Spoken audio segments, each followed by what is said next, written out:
उहाँहरू चाहिँ हाम्रो मम्मीहरू चाहिँ नेपालबाट आउनुभएको है।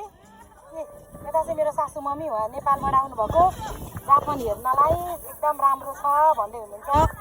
यहाँको चिजहरू सबै राम्रो, मान्छे पनि राम्रो, सबै चिज राम्रो। अनि हामी चाहिँ हेर्नु न बार्बिक्यू गर्न आएको हेर्नु पानी परेर भन्नुहुन्छ भने पानी परिरहेको छ के गर्ने जस्तै हो। यी दुःख सुख अब रमाइलो गर्न आएपछि यस्तै चटपटे यस्ता हामी चाहिँ यहाँ यसरी चटपटे खाँदैछौँ है। रमाइलो छ एकदमै, के गर्ने दुःख सुख।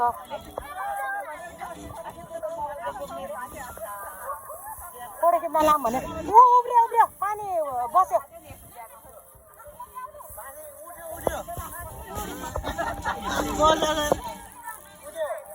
पानी उठ्यो भन्ने गाह्रो छ, हेर्नु न के गर्ने।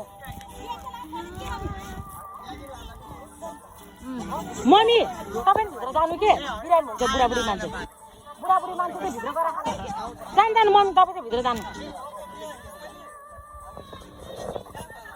उहाँ चाहिँ हाम्रो ज्वाइँ साहब, एक्लो ज्वाइँ साहब हाम्रो यहाँ।